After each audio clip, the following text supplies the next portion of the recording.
Your grandfather. Yeah. So what's it like to be a granddad? Granddad's that was so on my 40th birthday. My daughter came to me and said, "Hey, Dad, guess what I got for your birthday present? You're going to be a grandpa." Oh, wow. So there's a lot to do that. And you go, first of all, you go, wait, whoa. No. Grandpas don't get around until they're 50, 55, maybe 57. Okay, you're 40 years old. I am not ready to be a grandpa. And then all of a sudden it dawns on you that, this is pretty cool. Yeah. It is really going to be pretty cool. Yeah. And then you focus on that moment in the future where you're actually going to be able to hold your grandchild and say, "Hey, I'm a grandfather now." Yeah. And it changes the paradigm. Mm-hmm. Yeah. It definitely changes your paradigm and says, okay, well, now you're not responsible for just your kids. Mm-hmm. Now you're responsible for a legacy. Oh. And it's like, wow. How do we achieve this so that when, because one of my wife's things is that, Leonora is her name, and what one of her favorite sayings about if you want to be well known in this world, then do something that's well known in this world. But if you want to be known in the future by your grandchildren, then you have to do something that's for that future. Not for today. And it's kind of like, whoa, that hit me. Yeah. And so grandpa's a big deal. I mean, that's pretty awesome. I'm wondering about the head change. Because, there is you're a father to this infant, it can't take care of itself. Now this child develops its own personality, so you're curating, don't injure yourself and wreck your world.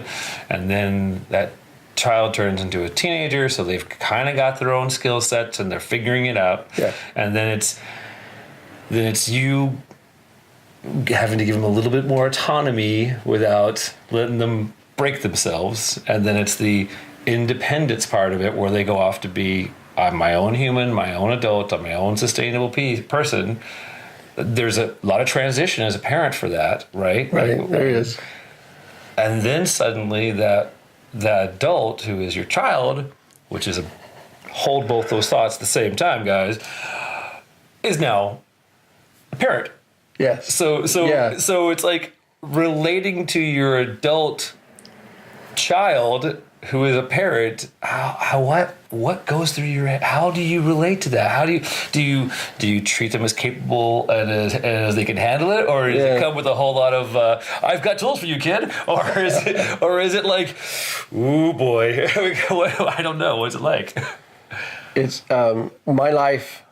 I'm only going to retrospect into my life. Of course, absolutely. Because these are great questions, and I wish I could answer that the way I'd like to answer that. Right. But truthfully, here's what happened, right? Rubber hits the road, right?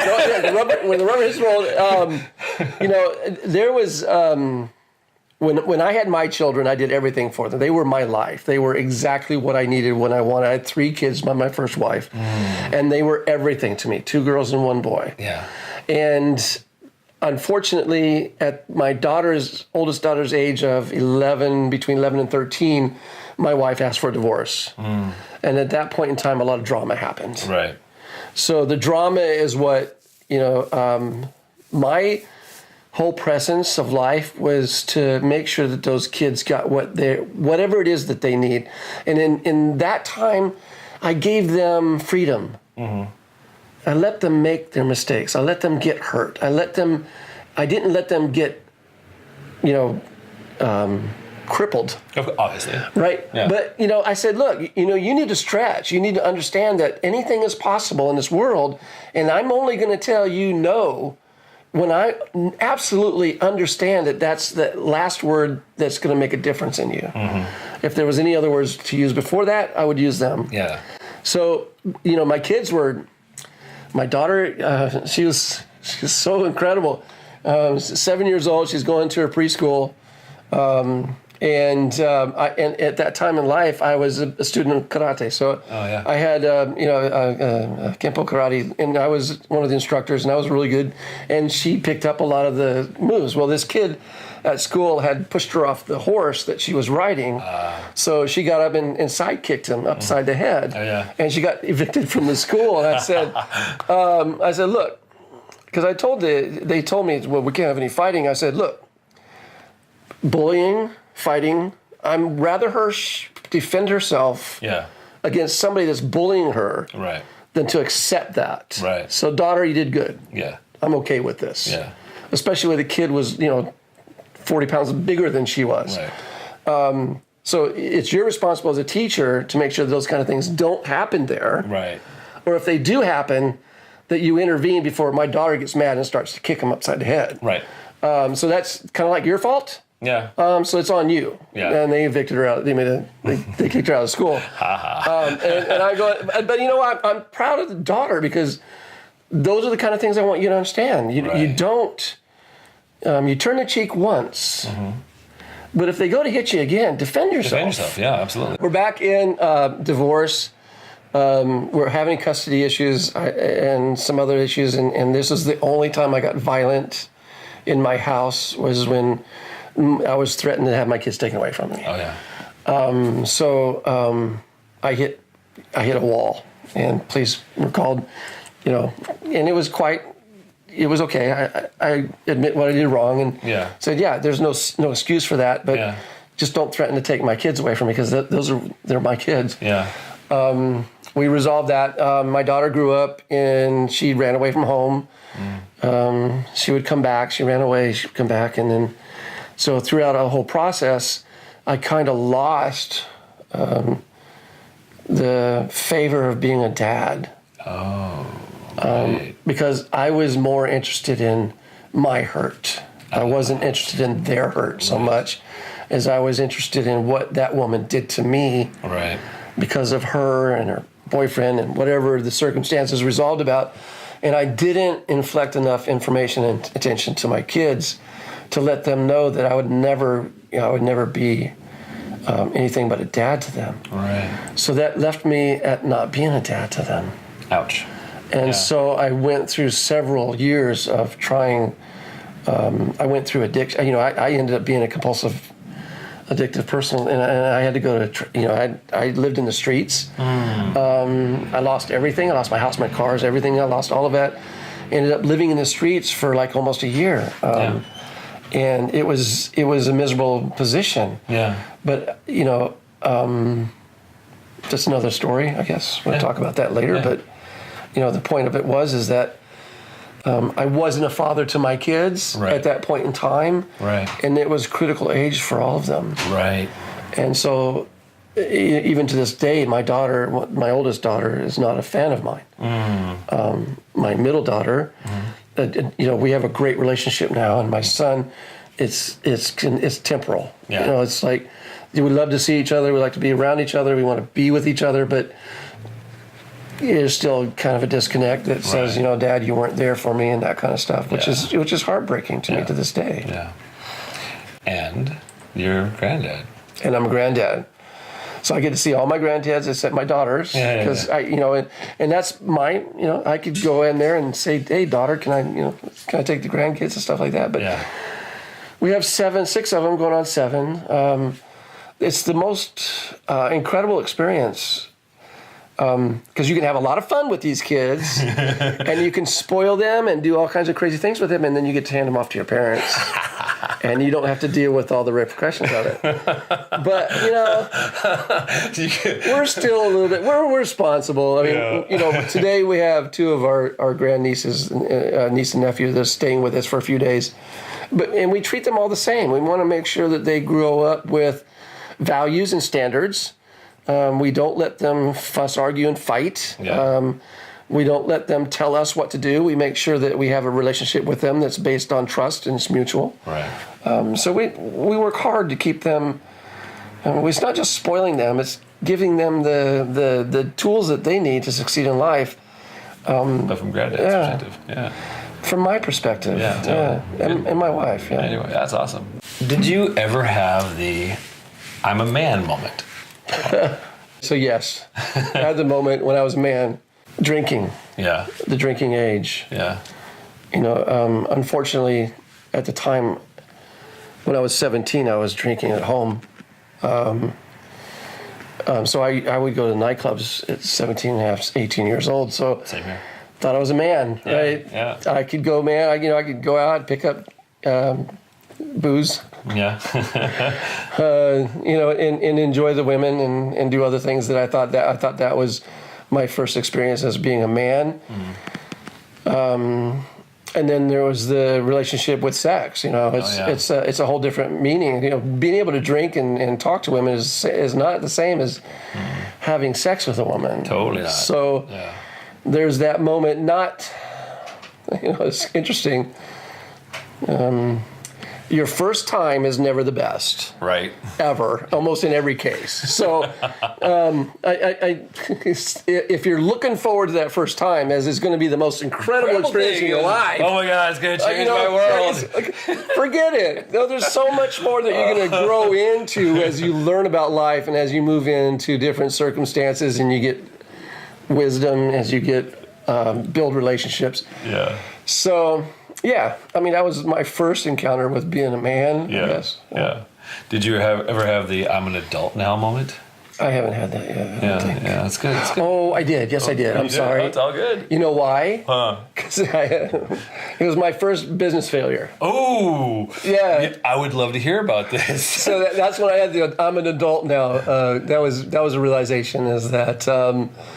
My first business failure. I started a business in 1983 as a construction company, and we did very well. We did $5 million in 5 years, which is what our goal is always for someone to do. Mm-hmm. And when they start as a business, it's $5 million in 5 years.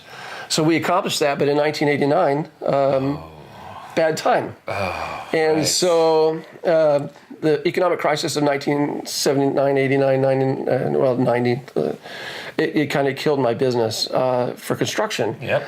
And I wasn't big enough to last out that 4 years, and so I lost my business. Yeah. And that realization that just because you lose your business doesn't mean that you're going to be relieved of debt. Oh, yeah. And there was the realization that I was an adult was because I had to pay over 6 figures to the IRS still, even though I lost my business. Right.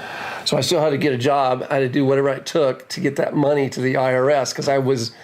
Here's the thing about being a man, I couldn't declare bankruptcy. Oh shit. Okay? Oh man. So here's a man's ego, attitude is ego. serious, right? Brutal. I'm never going to put a bankruptcy on my record. No. Of the billionaires I know, every single one of them have gone through bankruptcy. Yeah, every every single one of them have. Yeah. Yeah. Of the ones you know, and most of them that I know. Yeah. There's very, very few that haven't gone through some kind of failure to that extent. Yeah. So that's where I learned how to be an adult, or what I thought I was. Okay, now you're in the adult world. Here's your tax bill, and let's get it all paid. And I did. It took me 10 years, but I got it all paid off. Yeah, right on. Yeah, they work with you. They do. Oh, they're more than happy to work for you. They want that money. Oh yeah, they want that money. 7 cents a month. And take it. Right. That's hilarious. I'll take it. Did you always trust men? Never. Never. I still don't. You still don't? I still don't. Okay. I trust some men. Okay. So what is the criteria for you for the men that you do trust? I have to understand their value belief. You're gonna repeat that? So the value belief is what values do you live by? What standards do you make sure that you have as a consistency across your life? Whether it's in business, whether it's in relationships, it doesn't matter to me. I have to see that you actually have a value system. And the second part of that is that you have to live by that value system. So if I see you declare something and then you live differently to that, then I'm not going to trust you. Right. For me, it's very similar. I trust everybody to be them. Yeah, and that's a different statement, it's right? It's a different statement. Because I do. I trust everybody. Yeah. Until I don't. Until you don't. Yeah. And then you just know that person is just untrustable in those things, or in that way, or in that. But when you preface it with, or you isolate it to that man thing. Yeah. My experience has told me there's very few. that will live by their values and standards. Yeah. And so I seek those people out. Oh, yeah, man. One of the reasons I'm on your show is like I'm saying, dude, I want to seek these people out. I want to be with like-minded people. Yeah. We belong to another group called the Hero Club. The Hero Club. And they have a set of standards and values that you have to sign off on. Okay. So you commit to that standard of values. Okay. And if you don't, then you're not going to be part of them. Right. Oh, so it's kind of interesting. Yeah. So it's a lot like what you're doing, only as all CEOs and business owners. Oh, right on. That sounds really cool. So you have standards. If you join in the group, you got to live by these standards. You have to be if you don't live by these standards, you're not in the group. That's right. That's fantastic. That's great. So, and when I heard about this group, what happened is their standards aligned with mine. It was already in alignment. Yeah. So it was like a no-brainer, right? Yeah. Listen, I got to pursue this. Yeah. And I did. The thing is that I like what you're doing. Yeah. And it's there to promote those kind of consistent values through being a man. Yeah. Or being a piece of humanity. Yeah. That I think is very important. Yeah. So, what benefits do you get out of being part of the Heroes? The Hero Club. The Hero Club. What benefits do you get? I mean, not like what are the goodies because I do this, I can't forget this, but what do you personally? What do I get? Relationships. Okay. Oh my gosh. Yeah. Outside of my church, I've built relationships with Danny. Danny Birbal is a great individual to have a relationship. And it's not based on religion. It's based on values. And he's consistent throughout what he does. Yeah. And he's there to help people. Yes. And that's one of the other criteria. Is we're there to help people. We're help businesses. We're help the underdog. We're there to encourage people, inspire people, to get them to do something they've never dreamed of doing. Or if they did dream it, it was so buried in their head that they forgot about it. Oh yeah, they got in their own way and made all this. So I'm with those people. When we're together, everyone that's there is like that. So we just have a great relationship. Yeah, that's awesome. That's awesome.